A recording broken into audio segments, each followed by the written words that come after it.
ఆశ్చర్యకరమైన దేవుని ప్రశస్త నామములో దేవుని సన్నిధానములో చేరి వచ్చిన ప్రియ సహోదరి సహోదరులారా, మీ అందరికీ కూడా ప్రభు పేరట వందనములు తెలియపరుస్తున్నాను. మన దేవుడు గొప్పవాడు.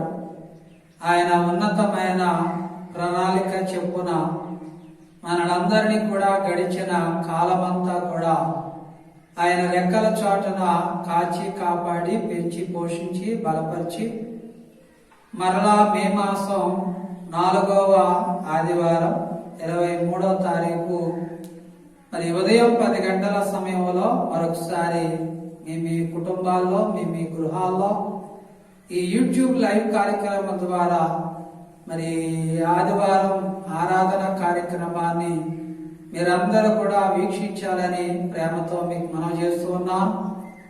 అలాగే సంఘ బిడ్డలు యూట్యూబ్ మరి సబ్స్క్రైబర్ చేసిన బిడ్డలు, అలాగే సాలేం సంతోషం వాట్సాప్ గ్రూప్ లో ఉన్న సహోదరులు, అలాగే సంఘ బిడ్డలు అందరూ మరి లైవ్ కార్యక్రమాన్ని వీక్షించాలని ప్రేమతో మనం చేస్తున్నాం. ఆదివారం ఎలాగైతే మందిరములో భక్తి శ్రద్ధలు కలిగి ఎలాగైతే దేవుని ఆరాధిస్తున్నామో మహిమపరుస్తున్నామో, ఎలాగైతే ఆయన వాక్యాన్ని వింటున్నామో, మరి మీరందరూ కూడా భక్తి శ్రద్ధలతోటి ఆ రీతిగా మరి దేవుని నామాన్ని ఆరాధించాలని మనం చేస్తున్నాం. ఈ కార్యక్రమం మొదటి నుంచి చివరి వరకు కడవరి వరకు మరి కార్యక్రమంలో పాలుపొంగులు పొందాలని మనం చేస్తున్నాం. మరి దినాన మీ గృహాలు ఒక మందిరముగా, మీ కుటుంబాలు ఒక సంఘముగా కూడుకొని కుటుంబ సమీపంగా మీరందరూ కార్యక్రమాన్ని వీక్షించాలని ప్రేమతో మీకు మనం చేస్తున్నాం. అలాగే మరి మా సంఘం కాకుండా మిగతా వారు ఎవరైనా వీక్షిస్తుంటే మరి మీకు కూడా ప్రత్యేకమైన వందనములు తెలియపరుస్తున్నాను. అందరికీ వందనములు.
మహిమలో చేరే వరకు నా ప్రాణమున్నంత వరకు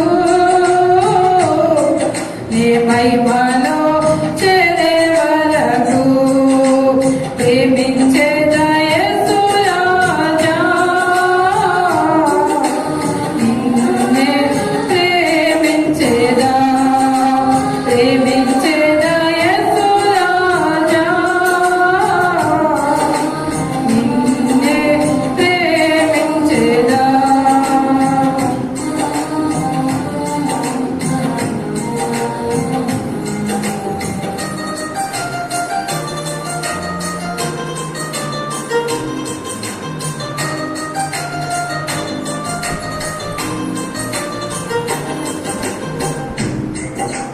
ప్రార్థించేదా యేసు రాజా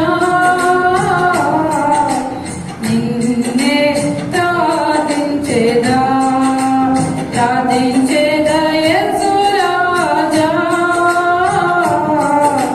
నిన్నే ప్రార్థించేదా ప్రార్థించేదా ప్రార్థించేదా ప్రార్థించేదా ప్రార్థించేదా ప్రార్థించేదా ప్రాణమున్నంత వరకు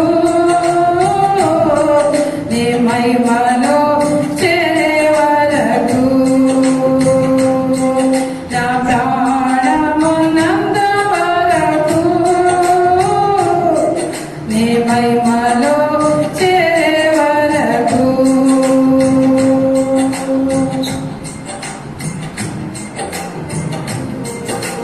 ప్రేమించేదా యేసు రాజా నిన్నే ప్రేమించేదా ప్రేమించేదా యేసు రాజా నిన్నే ప్రేమించేదా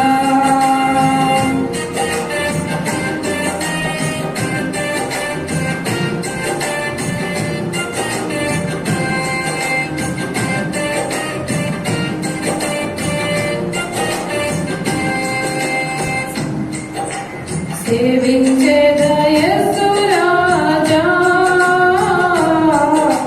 నిన్నే సేవించేదా సేవించేదా యేసు రాజా నిన్నే సేవించేదా సేవించేదా సేవించేదా సేవించేదా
ఏ తెగులు సమీపించనీయగా,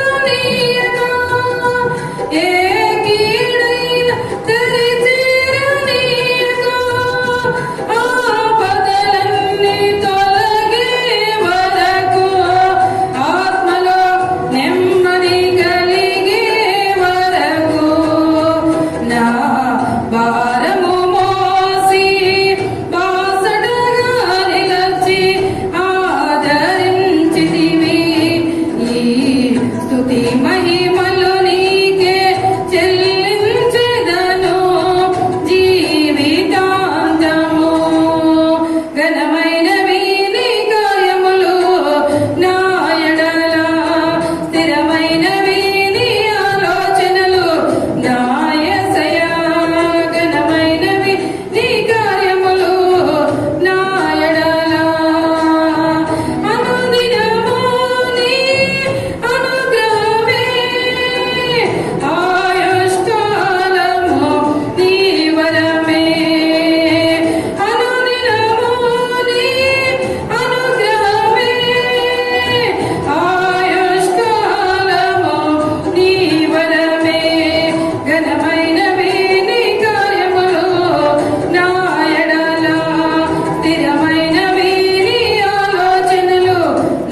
ఉన్నతమైన దేవుని ప్రశస్త నామములో దేవుని సముఖములో చేరి వచ్చిన ప్రతి తల్లికి, చేరి వచ్చిన ప్రతి ఒక్కరికి కూడా మన ప్రభు అయిన యేసుక్రీస్తు నామములో మీ అందరికీ వందనములు తెలియపరుస్తున్నాను.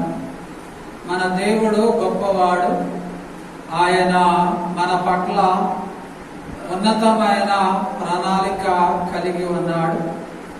దేశములో, రాష్ట్రములో భయంకరమైన పరిస్థితుల్లో ఉన్నప్పుడు మనల్ని దేవుడు ప్రేమించి మనల్ని ఏర్పాటు చేసుకుని మనల్ని పిలుచుకొని మరి ఈరోజు మే నెల 4వ ఆదివారం ఈ పరిశుద్ధ దినం, ఈ పునరుద్ధానపు ఆరాధన కార్యక్రమాన్ని మరి ఇంతవరకు ఈ యూట్యూబ్ ఛానల్లో పాటల ద్వారా ప్రభువుని మహిమపరిచాం.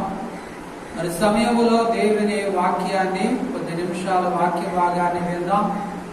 దయచేసి మీరెవరూ కూడా అడ్డు తిరగకుండా మీరున్న స్థలాల్లో మీ గృహము ఈరోజు ఒక మందిరముగా, మీ కుటుంబము ఒక సంఘముగా, కుటుంబ సమీపముగా కూడి మీ గృహాల్లో ప్రభువును మహిమపరచాలని మరొకసారి మనం చేస్తున్నాం. సమయంలో దేవుని వాక్య భాగాన్ని మనము విందాం. బైబిల్ ఉన్న వారందరూ కూడా భక్తుడైన వైద్యుడు, పరిశుద్ధుడు లూకా గారు రాసిన లూకా సువార్త 11వ అధ్యాయం 27, 28 వచనములో ఉన్న వాక్య భాగాన్ని చదువుతున్నాను.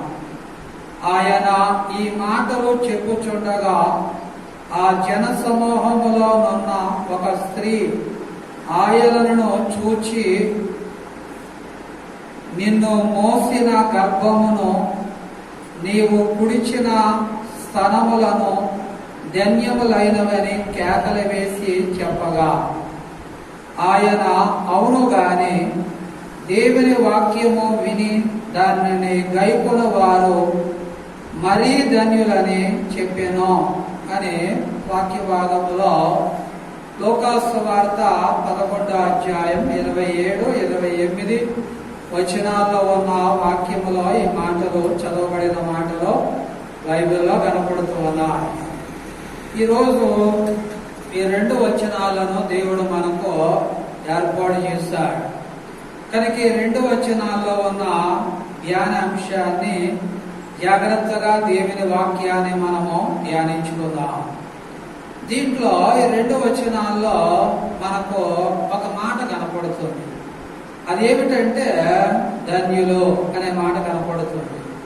లేకపోతే ధన్యుడు, ధన్యులు అనే మాట బైబిల్లో మనకి కనపడుతుంది. యేసు ప్రభు ఆయన అనేక ప్రాంతాలు, మరి పల్లెలు గాని, పట్టణాలు గాని, సముద్ర తీరములో గాని, ఆయన మందిరాల్లో, సమాజ మందిరములో గాని ఆయన వాక్య పరిచర్య చేస్తున్నప్పుడు, ఆయన ఉపమాన రీతిగా బోధిస్తూ ఉన్నప్పుడు అనేకమైన సంగతులు మరి ఆయన బోధిస్తూ ఉన్నప్పుడు అనేక మంది వినేవారు, వాక్యాన్ని గ్రహించుకునేవారు, ఆ మాటలను బట్టి సరి చేసుకునేవాళ్ళు. అలాగా ఆయన వాక్యాన్ని పలు విధములుగా ఉపమాన రీతిగా కనీసం నిరక్షరాస్యులు మొదలుకొని అక్షరాస్యుల వరకు కూడా అందరికీ అర్థమయ్యే విధముగా చక్కటి వాక్య భాగాలను బోధించారు. అయితే ఆయన బోధిస్తున్నప్పుడు ఒక సందర్భంలో ఒక స్త్రీ లేచి, ఎందుకంటే యేసు ప్రభుని గురించి ఇలా మాట్లాడుతూ ఉంది. ఎందుకంటే నిన్ను గర్భం ధరించి గర్భములో మోసిన 9 మాసాలు నిన్ను మోసిన తల్లి ఎంత ధన్యురాలో, అలాగే నీకు మరి పాలు ఇచ్చి ఇంతవరకు పెద్ద చేసిన తల్లి, ఆ తల్లి ఎంత బలురాలో, ఎంత ధన్యురాలో అని యేసు ప్రభుని గురించి, ఆయన గురించి ఎంతో చక్కగా మాట్లాడుతూ ఉన్నట్లుగా మనం చూస్తున్నాం. కానీ ఆ తల్లి చెప్పిన మాటలు యేసు ప్రభు ప్రక్కన పెట్టి ఆయన ఆ తల్లి చెప్పిన మాటలను అనుసరించి మరి మనందరికీ కూడా సువార్తల రూపంలో ఆయన ఒక చక్కటి మాట తెలియపరుస్తున్నాడు. ఆ మాట ఏమిటంటే 28వ వచనాన్ని చదువుతున్నా. ఆయన అవును గాని దేవుని వాక్యమును విని దానిని గైకొను వారు మరీ ధన్యులని చెప్పాను. ఎవరంట ధన్యులు? నన్ను గర్భములో మోసిన తల్లి గారు, లేకపోతే నాకు పాలిచ్చి పెంచి పెద్ద చేసిన తల్లి గారు. ఎందుకంటే ఎవరు ధన్యులు అంటే దేవుని వాక్య భాగములో సెలవిస్తూ ఉన్నారు. ఎవరు ధన్యులంటే నా వాక్యాన్ని ఎవరైతే వింటారో, నా వాక్యాన్ని ఎవరైతే గైకొంటారో వారు మరీ ధన్యులని యేసు ప్రభు చెబుతున్నారు. కనుక ధన్యులు అనగా అర్థం ఏమిటంటే, ధన్యులు అనగా సంతోష భరితులు అని అర్థం. ధన్యులు అనగా అర్థం ఏమిటంటే భాగ్యవంతులు అని అర్థం. ఈ లోకములో భాగ్యవంతులని ఎవరిని అంటారంటే పెద్ద భూస్వాములను, పెద్ద పెద్ద బిజినెస్ చేసేవారిని, లోకములో ఎక్కువ డబ్బు సంపాదించే వారిని మరి గొప్ప భాగ్యవంతులు అంటారు. వాళ్ళకి ఏంటంటే చాలా గొప్ప భాగ్యవంతులు అని అంటారు. కానీ మరి దేవుని వాక్యాలను బట్టి మనం చూస్తున్నప్పుడు భాగ్యవంతులు ఎవరు అంటే లోకములో ఉన్నవారు ఎవరు కూడా కాదు. ఎవరు భాగ్యవంతులు అంటే దేవుని వాక్యాన్ని విని ఆ వాక్యాన్ని గైకొనిన వారే నిజమైన ధన్యులని దేవుని వాక్యాన్ని బట్టి మనం చేస్తూ ఉన్నాం. కనుక ఈ దినాన దేవుని వాక్య భాగముల నుంచి కొన్ని విషయాలు దేవుని వాక్య భాగముల నుంచి మనం విన్నాం. మత్తయి సువార్త 5వ అధ్యాయం 1వ వచనం నుంచి 11 వచనాల వరకు మనం చూచినట్లయితే యేసు ప్రభు కొండ మీద ప్రసంగములో ఆయన కొన్ని ధన్యతల గురించి ఎంతో వివరణాత్మకంగా మరి ఆయన కొండ మీద ఆయన బోధించినట్లుగా చూస్తున్నాం. దానిని మన వాళ్ళు ఏమంటారంటే కొండ మీద ప్రసంగం అంటారు. కొండ మీద ప్రసంగం అంతా కూడా ధన్యతల గురించి చెప్పబడడం జరిగింది.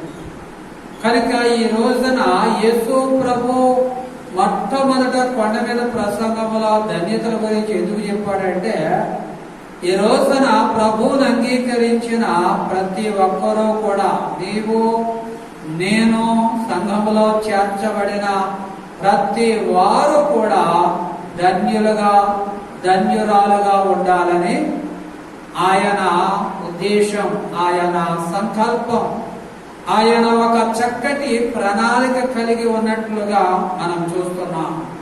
కనుక ఈ దినాన ధన్యుల గురించి వాక్య భాగంలో కొంచెం లోతుగా పరిశీలన చేసి వాక్యాన్ని మనము విందాం. బైబిల్ ఉన్న వారందరూ కూడా కొన్ని మాటలు చదువుతున్నాను. కీర్తన భాగములో నుంచి మొదటి కీర్తన 2వ వచనాన్ని చదువుతున్నాను. యెహోవా ధర్మశాస్త్రమందు ఆనందించుచు దివారాత్రములు కూడా దానిని ధ్యానించువాడు ధన్యుడని వాక్య భాగములో సెలవిస్తున్నాడు. ఎవరయ్యా ధన్యులు, ఎవరు ధన్యులు అనే వాక్యములో ఆలోచన చేస్తే మొట్టమొదటి మాట బైబిల్లో మనకు కనపడుతుంది. అదేమిటంటే యెహోవా ధర్మశాస్త్రమందు ఆనందించుచు దివారాత్రములు కూడా దానిని ధ్యానించువాడు ధన్యుడని వాక్య భాగంలో సెలవిస్తున్నాడు. దివారాత్రములు కూడా తన వాక్యాన్ని ధ్యానించారంట.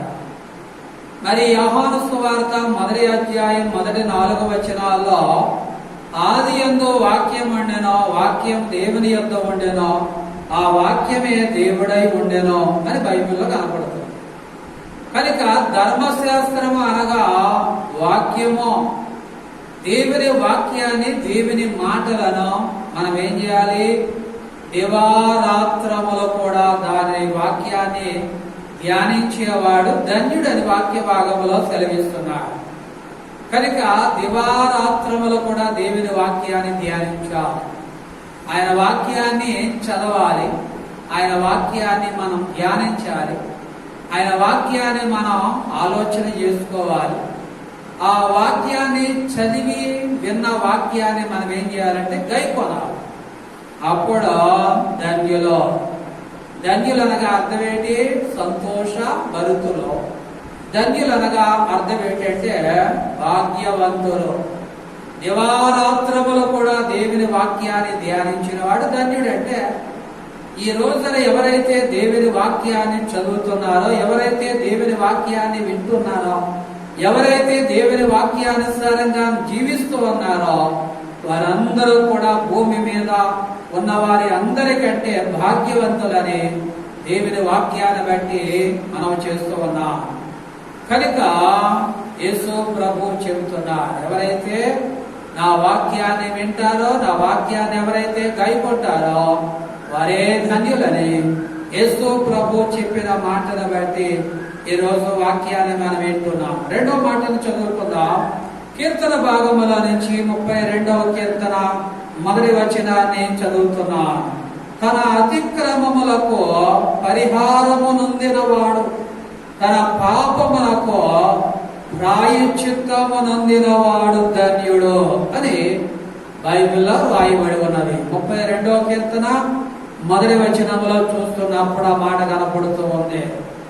ఎందుకంటే భూమి మీద మనుషులందరూ కూడా పాపులు.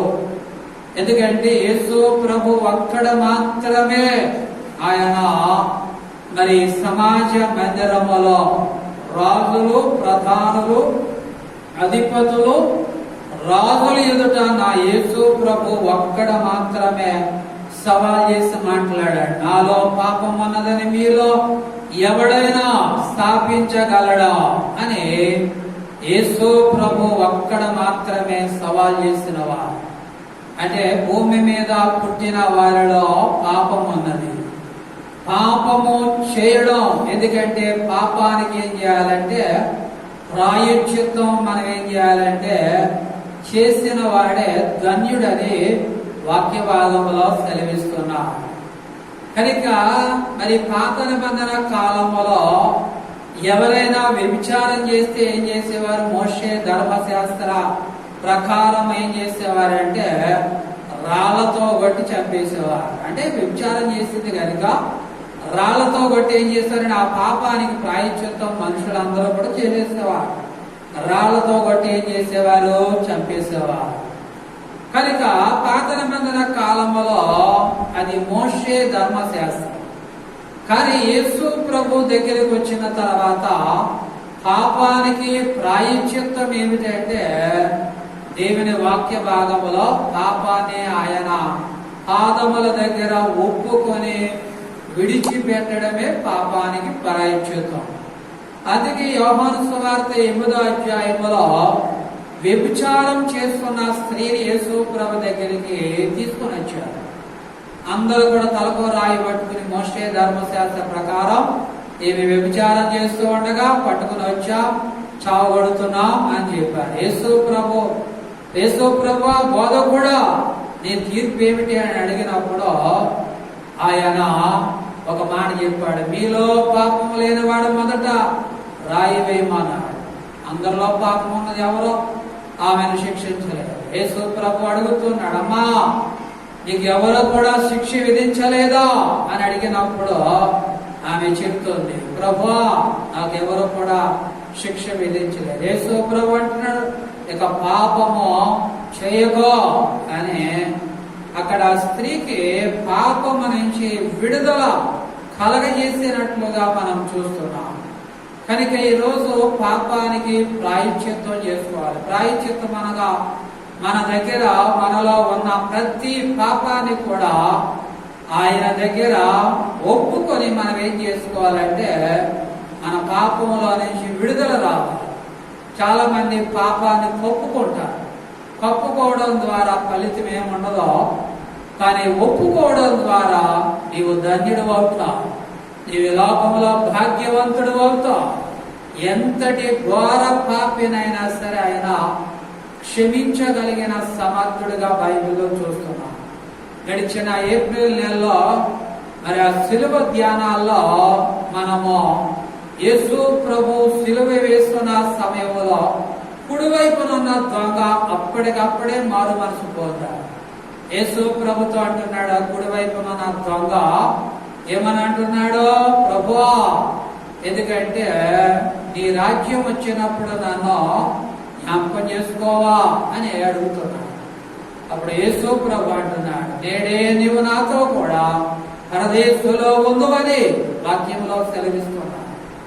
ఎందుకంటే నువ్వు ఎన్ని దొంగతనాలు చేస్తావు, ఎంతకాలం బట్టి దొంగతనాలు చేస్తావు, ఎప్పుడు కూడా దేవుని వాక్యాన్ని వినలేదా, అప్పుడు ఎందుకు మారు మనసు పొందలేదు, ఇప్పుడు ఎందుకు అడుగుతున్నావు అని మనకలాగా యేసు ప్రభు అడగలేదు. ఆ ప్రశ్నలు ఏమీ అడగలేదు. వెంటనే వాడు పాపాన్ని ఒప్పుకొని యేసు ప్రభుని అడిగాడు.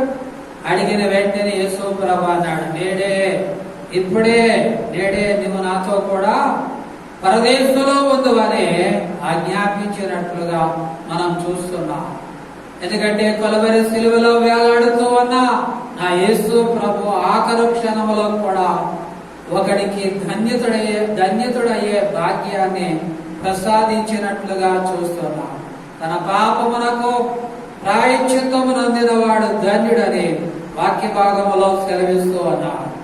మూడవ మాట కీర్తన గ్రంథముల నుంచి 40వ కీర్తన 4వ వచనాన్ని చదువుతున్నాను. యెహోవాను నమ్ముకున్నవాడు ధన్యుడు. ఎవరంటే ఈ రోజుల్లో ధన్యులు, ఎవరు భాగ్యవంతులు, ఎవరో సంతోష భరితులు అంటే ఎవరో అంటే యెహోవాను నమ్ముకున్నవాడు ధన్యుడు. ఈ రోజున యేసు ప్రభుని నమ్ముకున్నావా? కొంతమంది రహస్యంగా నమ్ముకుంటారు. ఎందుకంటే బహిరంగముగా నమ్ముకోలేకపోతున్నారు కొన్ని పరిస్థితులను బట్టి. కానీ ఏదేమైనప్పటికీ కూడా నువ్వు ఎలా నమ్ముకున్నా పర్వాలేదు, కానీ యెహోవాను నీవు నమ్ముకోవాలి. ఎందుకంటే నీ పూర్ణ హృదయముతో, నీ పూర్ణ ఆత్మతో యెహోవాను ఏం చేసుకోవాలి? నమ్ముకోవాలి. నీ నమ్మకాన్ని ఏమాత్రం కూడా విడిచిపెట్టకూడదు. యెహోవాను నమ్ముకోవాలి. ఇదే లోకాసు వార్తలో సమాజపు మందిరపు అధికారి అయిన యాయేరు బైబిల్లో మనకి కనబడుతున్నాడు. యాయేరు తన చిన్న కుమార్తె చనిపోతే యేసు ప్రభు అన్నాడు, యాయేరు నమ్మిక మాత్రం ఉంచు అని చెప్పాడు. ఎందుకంటే లోకస్తులు ఎలాగో యాయేరుడికి చెప్పినా సరే యాయేరు బతుకు యేసు ప్రభు మీదే నమ్మిక ఉంచినట్లుగా చూస్తున్నాం. ఆ నమ్మకాన్ని బట్టి యాయేరు జీవితంలో గొప్ప సంతోషాన్ని పొందుకున్నాడు. యెహోవాను నమ్ముకున్నవాడు ధన్యుడు. సామెతల గ్రంథంలో ఒక మాట కనపడుతుంది, నమ్మకమైన వారికి అనేకమైన మేలులు కలుగునని వాక్య భాగంలో సెలవిస్తున్నాడు. కనుక మనము ఎప్పుడైతే ప్రభువుని నమ్మామో మన ప్రాణం విడిచేంత వరకు నమ్మకంగా ఉంటాం. మధ్య మధ్యలో గ్యాప్లు వస్తూ ఉంటాయి, నమ్మకాన్ని కోల్పోతూ ఉంటాం. మళ్ళీ యేసు ప్రభు యందు నమ్మిక ఉంచుతాం, మళ్ళీ నమ్మకాన్ని కోల్పోతాం, మళ్ళీ నమ్మకం కలిగి ఉంటాం. ఎప్పుడైనా గుండె దడ వచ్చినప్పుడు, శరీరంలో గుండె దడ వచ్చినప్పుడు మొట్టమొదటిగా డాక్టర్లు చేసేది ఏంటంటే ఈసీజీ చేస్తారు. ఈసీజీలో అక్కడక్కడ కటింగ్లు ఉంటే నీకు గుండె జబ్బు అని నిర్ధారణ చేస్తారు. ఎందుకంటే ఈ రోజున క్రైస్తవ జీవితంలో కూడా అక్కడక్కడ గ్యాప్లు వస్తూ ఉంటాయి. దాని అర్థం ఏంటంటే మనం సరిగ్గా నమ్మకంలో దేవునిలో మన నమ్మకంగా ఉండలేకపోతున్నాం, మన నమ్మకత్వాన్ని కోల్పోతున్నాం. కనుక అలాంటప్పుడు మనము భాగ్యవంతులు ఎలా అవుతాం? కనుక ఈ దినాన యెహోవాను నమ్ముకున్నవాడు ధన్యుడని వాక్య భాగములో సెలవిస్తున్నాడు. కనుక ఈ రోజున ప్రభు సన్నిధానములో భాగ్యవంతులు సంతోషంగా ఉండాలి. ఎల్లప్పుడూ మనం సంతోషంగా ఉండాలంటే యెహోవాను నమ్ముకోవాలి. యెహోవాను నమ్ముకున్నవాడు ధన్యుడని వాక్య భాగములో సెలవిస్తున్నారు. తర్వాత 5వ మాట 112వ కీర్తన 1వ వచనాన్ని చదువుతున్నాను.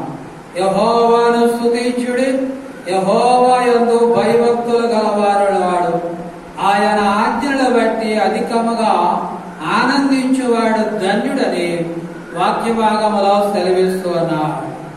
ఎందుకంటే నిర్గమాకాండం 20వ అధ్యాయములో మన పితరుడైన మోషే ద్వారా రాయించిన 10 ఆజ్ఞలు కనపడుతున్నా. ఆయన ఆజ్ఞలు బట్టి అధికముగా ఆనందించేవాడు ధన్యుడు.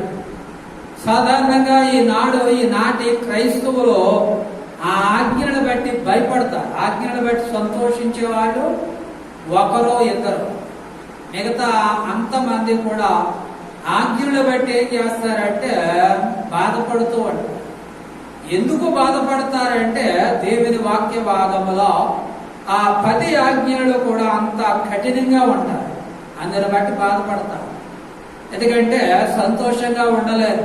ఏదో ఒక ఆజ్ఞ మనం పట్టుకుంటూ ఉంటాం, ఏదో ఒక ఆజ్ఞ మనల్ని పొడుస్తూ ఉంటాం, ఏదో ఒక ఆజ్ఞల్లో ఉన్న మాట మనల్ని గుచ్చుతూ ఉంటాం, మాట మాటికి హెచ్చరిస్తూ ఉంటాం. కనుక ఈ రోజున 10 ఆజ్ఞలను బట్టి ఆనందించేవాళ్ళు ధన్యులు, బాధపడేవారు కాదు.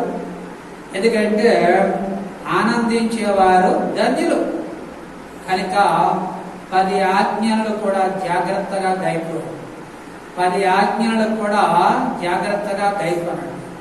ద్వితీయోపదేశకాండం 28వ అధ్యాయం 1-2 వచనాల్లో నీ దేవుడైన యెహోవా, ఎందుకంటే నేడు నేను నీకు ఆజ్ఞాపించుచున్న ఆజ్ఞలన్నిటినీ కూడా మీరు గైకొన్నట్లయితే భూమి మీద ఉన్న సమస్త జనముల కంటే నేను మిమ్మల్ని హెచ్చించేదనని వాక్య భాగంలో సెలవిస్తున్నాను. కనుక ఆయన ఆజ్ఞలు గైకుంటేనంట భూమి మీద ఉన్న ఏ జనులంట సమస్త జనుల మీద నేను మిమ్మల్ని హెచ్చిస్తానని దేవుడు వాగ్దానం చేస్తున్నాడు. కనుక ఆయన ఆజ్ఞలు ఎంతో ఆనందించేవాడంట ధన్యులంట. కనుక మనము ధన్యులుగా ఉండాలి, భాగ్యవంతులుగా ఉండాలి, సంతోషభరితులై ఉండాలి. కనుక పరిశుద్ధ గ్రంథములో ఈ మాటలు దేవుని వాక్య భాగములో కనబడుతూ ఉన్నాయి. తర్వాత 6వ మాట బైబిల్లో మనం చూస్తున్నప్పుడు లూకాసు సువార్త 12వ అధ్యాయం 37వ వచనాన్ని చదువుతున్నాను. ప్రభు వచ్చు ఏ దాసుడు మేలుకొననో ఉండుట కనుగొననో ఆ దాసులో ధన్యులని వాక్య భాగంలో సెలవిస్తున్నాడు. ప్రభు వచ్చి వేళంట ఏ దాసుడైతే మెలుకుగా ఉంటాడో ఆ దాసుడు ధన్యుడని వాక్య భాగంలో సెలవిస్తున్నాడు. ఈనాడు క్రైస్తవులు అనేక మంది నిద్రపోతున్న క్రైస్తవులు. ఒక్క ఆదివారమే ఇప్పుడు ఈ లాక్డౌన్ కారణాన్ని బట్టి మందిరాలు కూడా మూతపడ్డాయి. ఇక చాలా మంది పని, తినడం, పండుకోవడం, ఎందుకంటే ఇదే అలవాటు. ఎందుకంటే నా ప్రియ సహోదరి సహోదరులారా, మీరందరూ కూడా ప్రతిరోజు కూడా వేకువజామునే ప్రార్థన చేసుకోండి. మధ్యాహ్న సమయం, సాయంకాలం సమయం కనీసం రోజుకి ఒక 4-5 అధ్యాయాలు వాక్యాన్నైనా సరే చదవండి. ప్రియ సహోదరులారా, ఎప్పుడూ కూడా దేవుడిని జ్ఞాపకం చేసుకోండి. ఎందుకంటే ఆయన రాకడకు మనం సిద్ధంగా ఉండాలి. ఆయన రాకడ మధ్యాహ్నమో సాయంకాలమో రేపో అన్నట్టుగానే ఉంది. కనుక ఆయన రాకడ గుర్తులన్నీ కూడా జరుగుతూ ఉన్నాయి. కనుక ఈ దినాన మరి ఏ ప్రభు రాకడకు వచ్చినప్పుడు ఏ దాసుడైతే మేలుకొని ఉంటాడో వాడు ధన్యుడని వాక్య భాగంలో సెలవిస్తున్నాడు. కనుక ఈ రోజున మెలుకు కలిగి ఉండాలి. ఎలా ఉండాలి? మెలుకు కలిగి ఉండాలి. మెలుకుగా ఉన్నవాడే ధన్యుడు. కనుక ఈ రోజున క్రైస్తత్వం ఎందుకంటే చావు క్రైస్తవులు కాదు, మెలుకు ఉన్న క్రైస్తవులు కావాలి. దేవునికి ఎవరు కావాలంటే మెలుకు ఉన్న క్రైస్తవులు కావాలి. బైబిల్లో సెలవిస్తున్నాడు. కనుక మెలుకు కలిగి ఉండాలి. మనందరికీ తెలుసు మత్తయి సువార్త 25వ అధ్యాయంలో 10 మంది కన్యకలు కూడా సిద్ధపడ్డారు. కానీ 5 మెలుకువలో లేరు. 5 మట్టుకు మెలుకువలో ఉన్నారు. మెలుకుగా ఉన్నవారే పెండ్లి కుమారుడు పిలిచినప్పుడు ఆయన స్వరమును విని వాళ్ళ వస్త్రములు వారి దేవిటీలు పట్టుకొని వాళ్ళందరూ కూడా పెండ్లి కుమారుని వెంబడించినట్లుగా చూస్తున్నాం. నిద్రపోతున్న వాళ్ళకి మెలుగు వచ్చింది, తలుపు దగ్గరికి వెళ్ళి తలుపు తడుతున్నారు. ఎందుకంటే మీరెవరో నాకు తెలియదని వార్త వినపడుతుంది. కనుక మెలుగు కలిగి ఉండడం ఎంత మంచిదో దేవుని వాక్యాన్ని బట్టి సెలవిస్తున్నారు. కనుక ఎవరయ్యా ఈ లోకములో భాగ్యవంతులు అంటే ధన్యులే ఈ లోకములో భాగ్యవంతులు. ఎవరు ధన్యులని వాక్య భాగములో చూస్తున్నప్పుడు పరిశుద్ధ గ్రంథములో మెలకువ కలిగినాడే, మెలకువ కలిగి ఉన్నవాడే వాడే ధన్యుడని వాక్య భాగములో సెలవిస్తూ ఉన్నాడు. అలాగే పరిశుద్ధ గ్రంథములో మరి మరొక మాట, 7వ మాట, ప్రకటన గ్రంథం 19వ అధ్యాయం 9వ వచనాన్ని చదువుతున్నా. మరియు అతడు నాతో ఇలాగూ చెప్పెను, గొర్రె పిల్ల పెళ్లి విందునకు పిలువబడిన వారు ధన్యులని రాయమన్నట్లుగా బైబిల్లో చూస్తున్నాం. పిలువబడిన వారు, ఎందుకంటే బైబిల్ ఏముందంటే పిలువబడిన వారు అనేకులు, ఏర్పరచబడిన వారు కొందరే బైబిల్లో సెలవిస్తున్నారు. కనుక ఈ దినాన పిలువబడిన వారు ప్రతి ఒక్కరూ కూడా ధన్యులు. కనుక ఈ దినాన నీవు నేను దేవుని చేత పిలువబడ్డా, ఆయన పిలుపుకు తగ్గట్టుగా నడుస్తున్నామా అనేది జాగ్రత్తగా ఆలోచన చేయాలి. పిలిచినప్పుడు అందరూ వచ్చేస్తారు, కానీ ఆయన పిలుపుకి ఏం చేయాలంటే లోబడాలి. ఆయన పిలిచినప్పుడు వచ్చిన వారు అందరికీ ఆయన ఎవరికి వాళ్ళకే ఏదో ఒక పని అప్పగిస్తాడు. ఆ పనిలో నమ్మకంగా చేస్తున్నామా అనేది ఆలోచన చేయాలి. ఎందుకంటే ఆయన మనల్ని పిలుచుకున్నాడు. కనుక పిలువబడిన వారు అనేకులు, ఏర్పరచబడిన వారు కొందరు. ఈ దినాన అందరూ వస్తారు, కానీ కడ వరకు అంతమ వరకు నిలుచున్న వాళ్ళే ధన్యులు. అంతం వరకు నిలుచున్న వాళ్ళే ధన్యులు. అందుకే ప్రసంగి గ్రంథం 7వ అధ్యాయం 8వ వచనములో కార్య ఆరంభము కంటే కార్య అంతము వేరు అని వాక్య భాగంలో సెలవిస్తున్నారు. ప్రారంభం ముద్దుగా, ప్రారంభం ఎలా ఉంటుంది? ముద్దుగా ఉంటుంది. అంతం ఎలా ఉంటుంది? చాలా ఘోరంగా ఉంటుంది. కానీ ప్రారంభం ఎలాగైతే ముద్దుగా ఉందో అంతము కూడా అలాగే ముద్దుగా ఉంటుంది. ఎందుకంటే అందుకే పిలువబడిన వారు ధన్యులని వాక్య భాగంలో సెలవిస్తున్నారు. యేసు ప్రభు పిలుస్తున్నాడు, ప్రయాసపడి భారము మోసుకొనుచున్న సమస్త జనులారా నా యొద్దకు, ఎందుకంటే రండి, నేను మీకు విశ్రాంతిని కలగజేసేదనని వాక్య భాగంలో సెలవిస్తూ ఉన్నాను. కనుక ఈ దినాన అందరినీ పిలుస్తున్నారు. అందరూ రావచ్చు, అందరూ కూడా రావచ్చు. ఎందుకంటే కొన్ని సందర్భాలు అయితే వీళ్ళు రాకూడదు, వాళ్ళు రాకూడదు. కానీ నా ప్రభు పిలుస్తూ అన్నాడు, అందరూ రండి. వృద్ధులు రావచ్చు, పిల్లలు రావచ్చు, మధ్య వయసుల వాళ్ళు రావచ్చు, మతము, భేదము, కులము, జాతి ఏమి లేదు, అందరూ రావచ్చు. ఎందుకంటే అందరినీ పిలుస్తున్నారు. ఎందుకంటే యెషయా గ్రంథంలో అంటారు, ఆయన 2 చేతులు కూడా దినమెల్లా చాపుకున్నాడు. అయ్యో నా కుమారుడా, నా యొద్దకు రా, నా దగ్గరికి రా, ఆయన దినమల్లా చాపుతున్నాడు. పాతాళం అంటే నోరు తెరుస్తున్నాడు, ఎవడ పెరిగిదామా అని. యేసు ప్రభువేమో ప్రక్కన చేతులు చాపుతున్నాడు, ఎవరొస్తారా. పాతాళమేమో నోరు తెరిచి చూస్తున్నాడు, ఎవడ మెరుగుదామా. ఎందుకంటే నువ్వు ఏ వైపులో ఉన్నావో, ఏ స్థితిలో ఉన్నావో నీవు ఆలోచన గమనం చేసుకోవాలి. ఎందుకంటే పరిశుద్ధ గ్రంథంలో పెండ్లి విందునకు పిలువబడిన వారు ధన్యులు. మనం పెండ్లి విందుకి వెళ్ళగలుగుతాం. పెండ్లి విందుకి చాలా చక్కగా ముస్తాబై, గంటలు ముస్తాబై వెళతాం. అంతేగాని తింగర మంగళగా వెళ్ళిపోవాలి. కారణం ఏంటంటే చాలా బాగా బయలుదేరి వెళ్తాం. అలాగే రోజున పెండ్లి విందుకి ఎందుకు పిలువబడినారంటే, పెండ్లి విందుకి సిద్ధపడతారు. పెళ్లి విందు అంటే సిద్ధపడతారు. సిద్ధపాటు లేకుండా ఎవరో వెళ్ళిపోవాలి పెళ్లి విందుకి. ఎందుకంటే పిలిచిన వాళ్ళు మట్టుకు వెళ్తారు. పిల్లవాళ్ళు పేరంటానికి ఎవరో పిలిస్తేనే వెళ్తారు.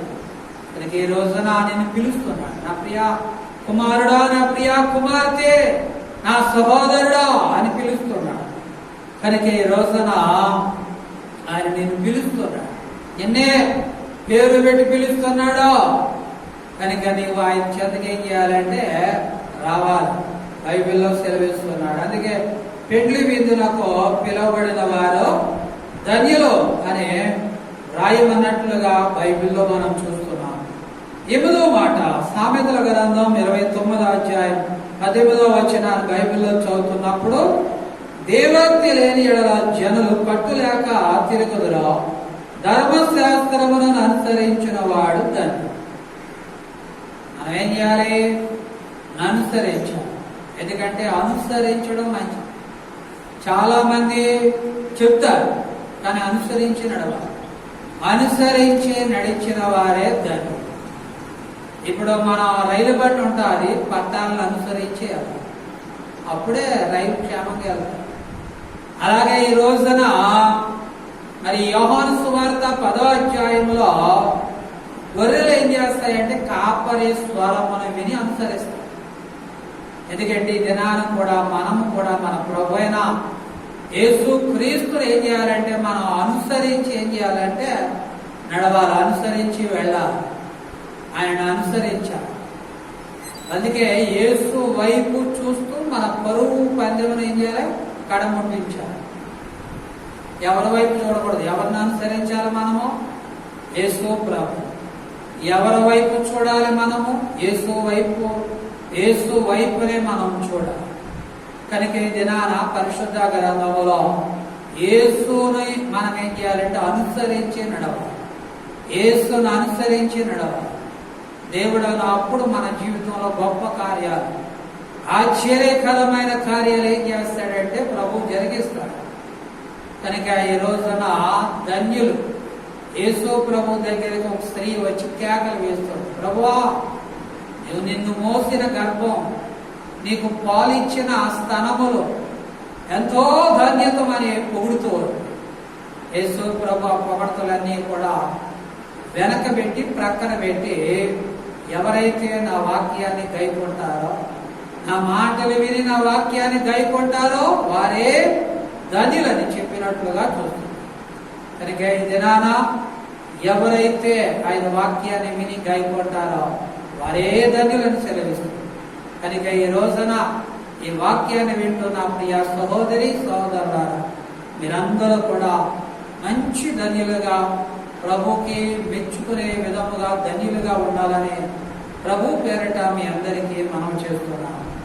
దేవుడి కొద్ది మాటలను దేవుడు మీ వినుకుడులో దేవుడు దీవించి ఫలించి అభివృద్ధి పరచునుగాక. ఆమేన్. ఒక చిన్న ప్రార్థన చేసుకున్నాం. ప్రేమ కలిగిన దేవా, దయగల నాయన, గొప్ప దేవుడా, నమ్మదగిన దేవాని వందనాలు స్తోత్రాలు చెల్లిస్తున్నాను. ఈరోజు ఈ మే నెల ఈ 4వ ఆదివారం ప్రభువా, ఈ 23వ తారీఖు ఆదివారం మరి నాయన యూట్యూబ్ ఛానల్ ద్వారా ఈ లైవ్ కార్యక్రమం ద్వారా మా ప్రియ బిడ్డలు నాయన కుటుంబీకులందరూ ఒక సంఘముగా, వారిల్లే ఒక మందిరముగా కూడి నేను ఆరాధించి ఈ దినాన్ని చక్కటి వాక్యాన్ని, ధన్యతల గురించి, ధన్యుడి గురించి వాక్యాన్ని విన్నారు. బిడ్డల జీవితంలో ఈ వాక్యాన్ని ఫలింపజేసి నెరవేర్చండి. ఎవరైతే బలహీనంగా ఉన్నారో బిడ్డలందరికీ మీ స్వస్థత, ఆరోగ్యాన్ని దయచేసి నడిపించండి. గొప్ప కార్యాలు ప్రభువా మీరు జరిగించండి. నాయన ఈ వాక్యాన్ని విన్న ప్రతి కుటుంబాన్ని కూడా మీరు దీవించండి. ప్రతి ఒక్కరూ కూడా నాయన దేవుని సన్నిధానంలో ధన్యులుగా ఉండడానికి సహాయం చేసి నడిపించండి. మహిమా ఘనత మీరే పొందుకోమని యేసు నామములో ప్రార్థించి వేడుకుంటున్నాను తండ్రి. ఆమేన్. మన తండ్రి అయిన దేవుని ప్రేమయు, కుమారుడైన క్రీస్తు వారి కృపయు, పరిశుద్ధాత్మను సహవాసము చేరి వచ్చిన మనకు మన వారందరికీ ఆయన ఆత్మ సదాకాలము తోడ నడిపించును గాక. ఆమేన్, ఆమేన్, ఆమేన్. అందరికీ ఈ వాక్యాన్ని విన్న ప్రియ సహోదరి సహోదరుల మీ అందరికీ మరొకసారి వందనము తెలియపరుస్తున్నా. ఎంతవరకు యూట్యూబ్ ఛానల్ ద్వారా విన్న వాక్యాన్ని బట్టి ప్రత్యేకమైన వందనాలు. ఈ ప్రార్థన అవసరతలన్నీ కూడా మాకు తెలియపరచండి. మా ఫోన్ నెంబరు మరి స్క్రీన్ మీద కనబడుతుంది. ఈ ప్రార్థన అంశాలన్నీ కూడా మాకు తెలియపరచండి. తప్పగా మీ అందరి కోసం మేము ప్రార్థన చేస్తాం. అలాగే యూట్యూబ్ ఛానల్, మన channel Shalem church Chinnayagudem YouTube channel మీరందరూ ఫాలో చేయండి. అందరూ చూడండి. మీ పక్క వారికి, మీ కుటుంబీకులకు, మీ స్నేహితులకు, మీ బంధుమిత్రాదులకు అందరికీ కూడా షేర్ చేయండి. ఈ షాలేం చర్చ్ చిన్నాయగూడెం యూట్యూబ్ ఛానల్ని ఇంకా సబ్స్క్రైబ్ చేయకపోతే ఈ రోజే మీరు సబ్స్క్రైబ్ చేయాలని ప్రేమతో మీకు మనం చేస్తున్నాం. అందరికీ వందనం. దేవుడు మిమ్మల్ని దీవించి ఆస్వాదించును గాక. ఆమేన్. ఆమేన్. అందరికీ వందనం.